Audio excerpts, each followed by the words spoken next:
सबको नमस्ते। मैं आप सबको कहानियाँ सुनाने आई हूँ। आज क्या सुनाने आई हूँ?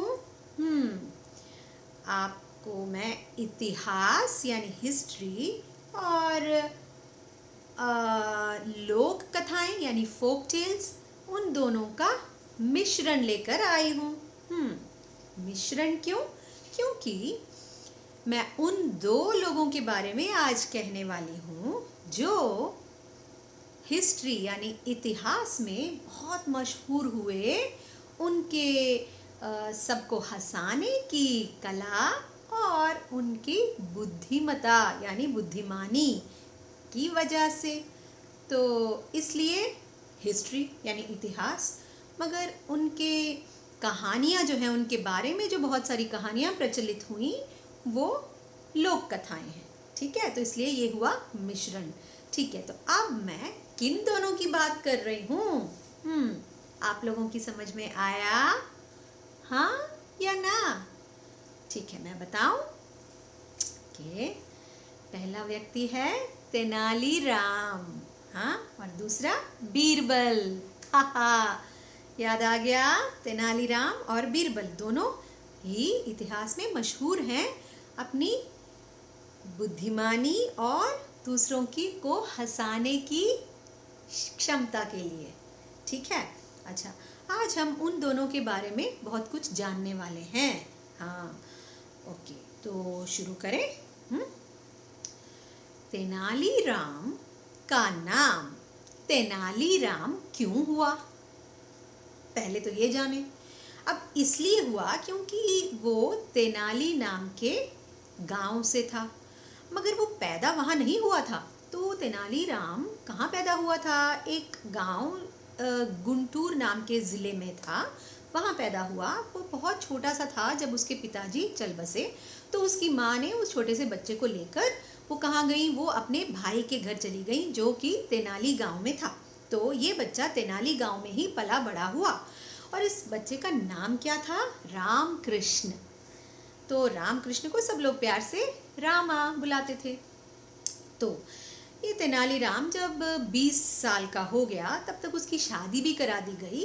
हाँ, तो एक दिन एक संत बाबा आए और उन्होंने तेनालीराम से कहा, हे रामा, आओ मैं तुम्हें एक मंत्र सिखाता हूँ। इस मंत्र को अगर तुम पूरी रात जप करोगे, हाँ, तो जो गॉडेस काली है यानी कि काली माता है, वो बहुत खुश हो जाएंगी तुमसे और तुम्हें वरदान देंगी।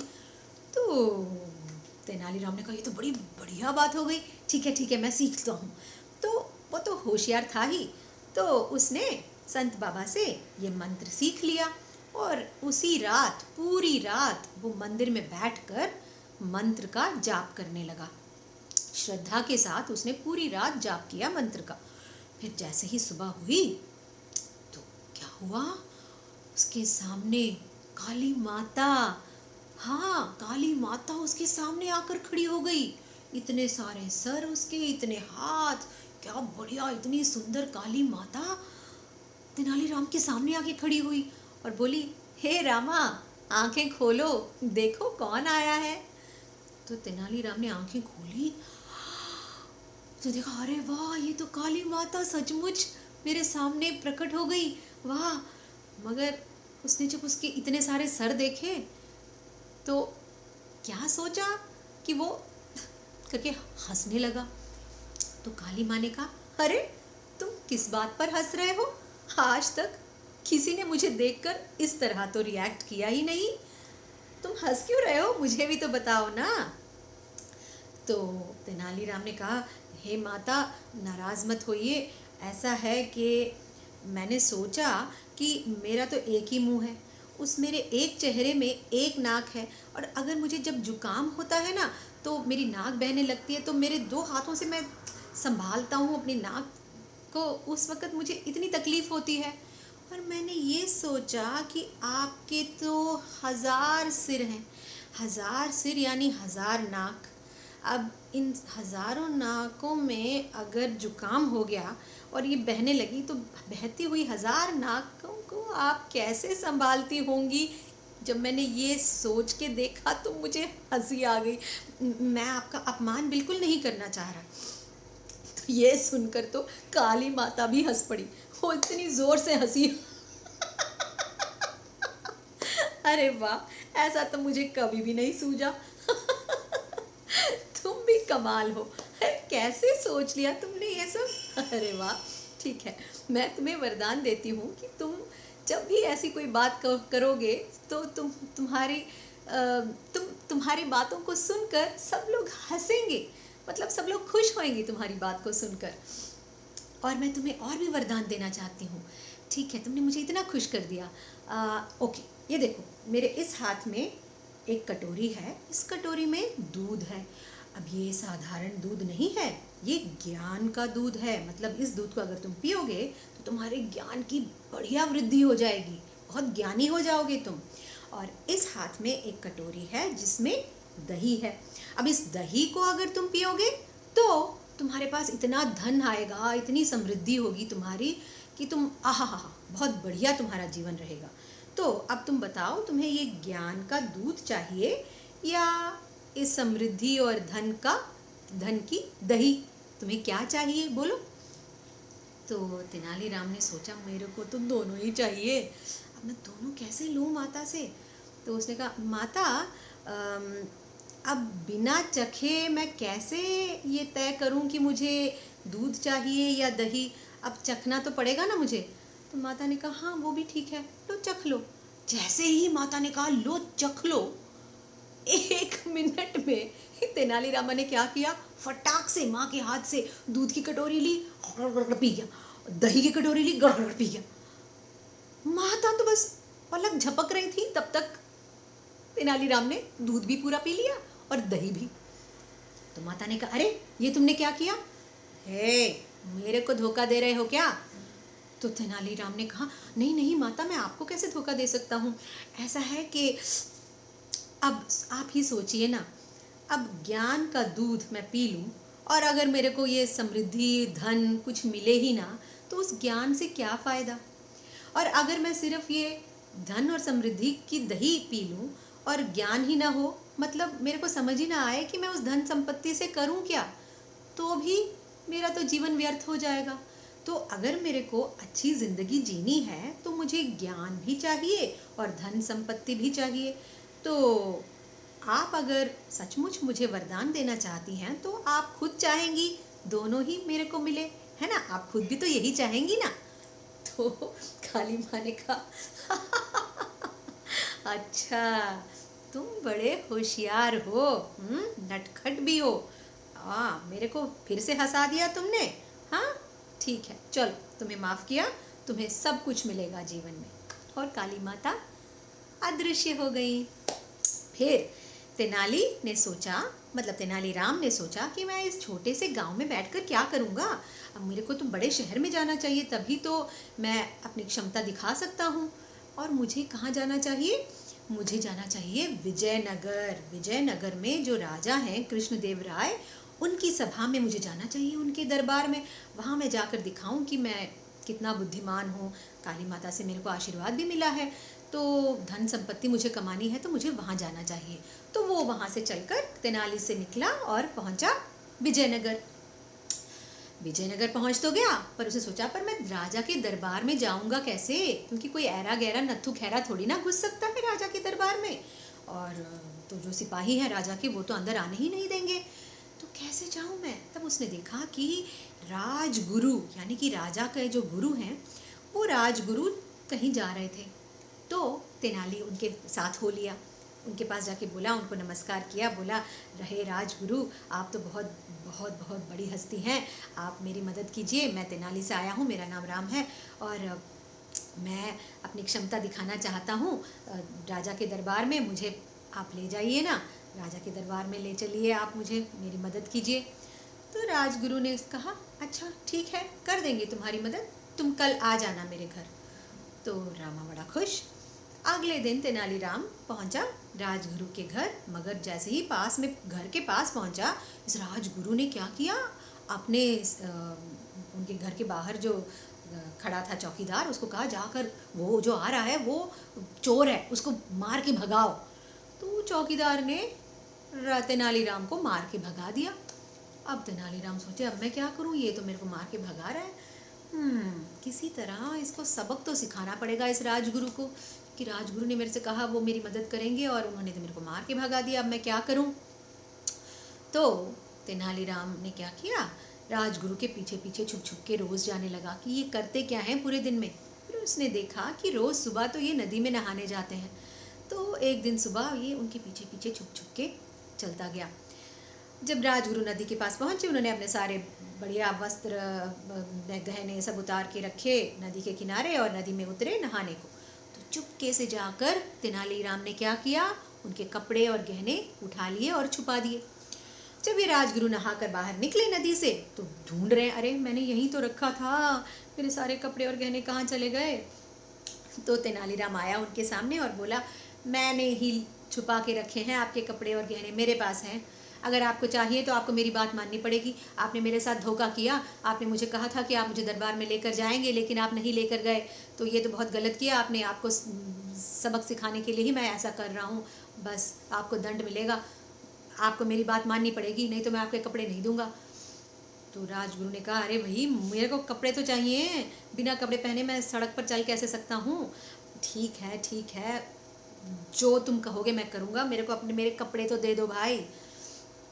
तो तेनालीराम ने उनको उनके कपड़े और गहने वापस किए, उन्होंने अपने कपड़े पहने, गहने पहने।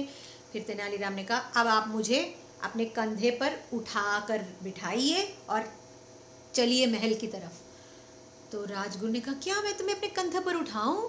हाँ ठीक है। तो राजगुरु ने तेनालीराम को अपने कंधे पर बिठाया और वो चल पड़े महल की तरफ। तो जैसे महल के पास पहुंचे, महल में वहां से बालकनी से देख रहे थे महाराज बाहर यूं। उन्होंने कहा, अरे ये क्या, ये तो मेरे राजगुरु हैं, और उनके कंधे पर कौन बैठा है? ओहो हे। उन्होंने अपने सिपाहियों को बुलाया राजा ने और कहा, जाओ बाहर जाओ, वहां पे मेरे राजगुरु के कंधे पर कोई बैठा हुआ है, उस गधे को नीचे उतारो और उस खूब पिटाई करो उसकी, और मेरे राजगुरु को मर्यादा के साथ उनको मेरे पास लेकर आओ। तो ये जो सिपाही थे दो, वो उसी दिन काम पर लगे थे, बिल्कुल नए थे। अब उन्होंने राजगुरु को तो कभी देखा ही नहीं था। तो इतने में रामा ने क्या किया, तेनालीराम ने फटाफट वो उनके जो राजगुरु के कंधे पर बैठा था ना, वो फटाक से नीचे उतर गया। उतर कर उसने क्या किया, राजगुरु को अपने कंधे पर उठा लिया और चलने लगा। तो जब ये सिपाही आए, उन्हें तो पता नहीं था कौन राजगुरु है, तो उन्होंने देखा रामा ने राजगुरु को उठाया हुआ था। अब उन्होंने सोचा, अब जो चल रहा है वो राजगुरु है, और जो कंधे पर बैठा है वो गधा है जिसकी पिटाई करनी है।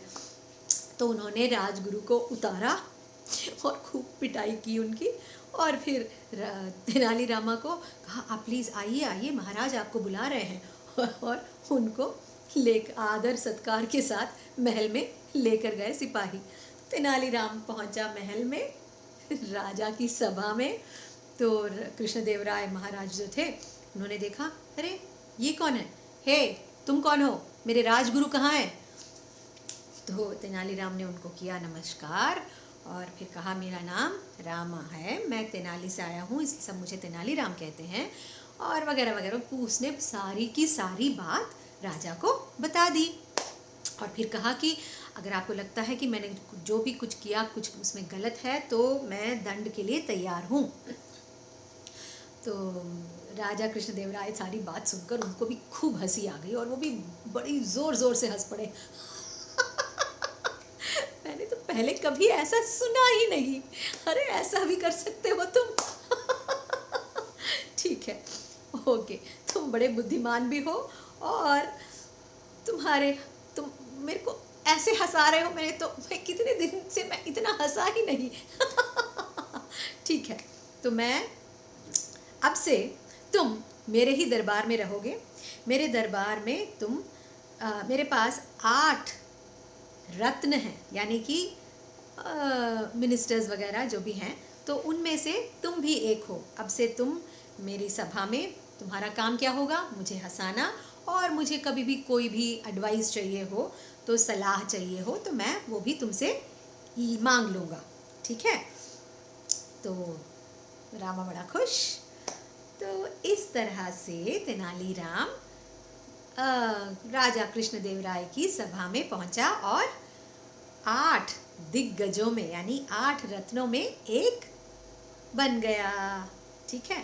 चलो अब हम जाते हैं बीरबल की तरफ, ठीक है। तो ये बीरबल जो है, बीरबल का असली नाम क्या था? बीरबल के माता पिता ने उसका नाम रखा था महेश दास, और महेश दास पैदा हुआ था उत्तर प्रदेश के एक गांव में। जब महेश दास बड़ा हुआ तो बड़ा होशियार था, ज्ञानी था, और बहुत कुछ पढ़ा था उसने, तो वो और कविताएं भी लिखता था। तो एक राजपूत राजा यानी कि राजा रामचंद्र जी, जो मध्य प्रदेश में रेवा नाम की जगह के राजा थे, उनकी सभा में महेश दास था। वहाँ पर वो क्या था, मतलब वो वहाँ पे कविताएं सुनाता था और राजा को जब भी कुछ सलाह लेनी हो तो उनकी मदद करता था। तो महेश दास वहाँ पर था मध्य प्रदेश में रेवा में। एक दिन मुगल सल्तनत के महाराज कौन? अकबर। तो मुगलिया सल्तनत के जहाँपनाह यानी अकबर, वो अपने मंत्रियों वगैरह के साथ एक बार आगरा से, उनका महल आगरा में था, तो आगरा से निकलकर कहीं दूर गए किसी काम से। तो वापस आते हुए वो सब लोग रास्ता भूल गए। तो वो लोग चलते गए, अब आगरा किस रास्ते से जाना है ऐसा सोच रहे थे। सामने 3 रास्ते दिखे। उन्होंने सोचा अभी 3 रास्तों में कौन सा रास्ता लेने से हम आगरा पहुंचेंगे। ये सोच ही रहे थे सब लोग कि उस वक्त ये महेश दास एक रास्ते से चलता हुआ आया। तो अकबर ने महेश दास को बुलाया और कहा, अरे भाई इधर आओ, जरा हमें बताओ तो कि इन तीनों रास्तों में से कौन सा रास्ता आगरा को जाता है। तो महेश दास ने कहा, आगरा? इन तीनों रास्तों में से कोई भी रास्ता आगरा नहीं जाता। तो अकबर ने कहा, क्या, ऐसे कैसे हो सकता है? अब 3 ही तो रास्ते हैं इधर, अब तीनों में से किसी एक को तो आगरा जाना ही पड़ेगा ना। मजाक मत करो, बताओ कौन सा रास्ता आगरा जाता है। तो महेश दास ने कहा, अरे कह रहा हूं ना मैं आपसे, इन तीनों में से कोई भी रास्ता आगरा नहीं जाता। हाँ, ऐसे कैसे? अकबर ने कहा। तो महेश दास ने कहा, इसलिए कि रास्ता तो नहीं जाता ना कहीं भी, रास्ता तो वहीं रहता है। आपको जाना है तो आपको चल के जाना पड़ेगा ना, रास्ता थोड़ी ना चल के जाएगा। तो इस बात को सुनकर अकबर के ठहाके निकल गए, ऐसे हंसे ऐसे हंसे। हाँ, ये तो बात सही है, रास्ता तो चल कर जाएगा नहीं, रास्ता तो वही रहेगा। हाँ, जाना है तो हमें जाना है ना। बड़ी पते की बात कही तुमने, ये तो मुझे कभी सूझा ही नहीं। कौन हो भाई तुम, तुम्हारा नाम क्या है? तो महेश दास ने कहा, मेरा नाम महेश दास है। तो अकबर ने कहा, तुम जानते हो किससे बात कर रहे हो तुम? महेश दास ने कहा, जी नहीं, मैं नहीं जानता, पता नहीं कौन है आप। तो अकबर ने कहा, हम मुगल साम्राज्य के अकबर हैं। तो महेश दास ने कहा, आप जहाँपनाह, माफ कीजिए, मैं आपका अपमान नहीं तो कर रहा हूँ। अकबर ने कहा, अरे अपमान? अरे नहीं नहीं, मुझे तो बहुत मजा आया तुम्हारी बात सुनकर। ये लो मेरी अंगूठी, इसे ध्यान से संभाल कर रखना। जब चाहो इस अंगूठी को लेकर तुम मेरे दरबार में आ सकते हो। ये अंगूठी दिखाना तो मुझे सब याद आ जाएगा, ठीक है। अब हमारी मदद करो, अब हमें बता दो कि बेशक रास्ता नहीं चलता, हमें ही चलना है, मगर किस रास्ते को लेकर अगर हम चलेंगे तो हम आगरा पहुंचेंगे। देखो हम बहुत भूखे हैं, हम थके हुए भी हैं, अब जल्दी जल्दी करो। तो महेश दास ने उनकी मदद की और उनको बताया कौन से रास्ते से जाने से वो आगरा पहुंच सकते हैं। ये घटना खत्म। उसके काफ़ी दिन बाद महेश दास उस अंगूठी को लेकर पहुंचा अकबर के दरबार में।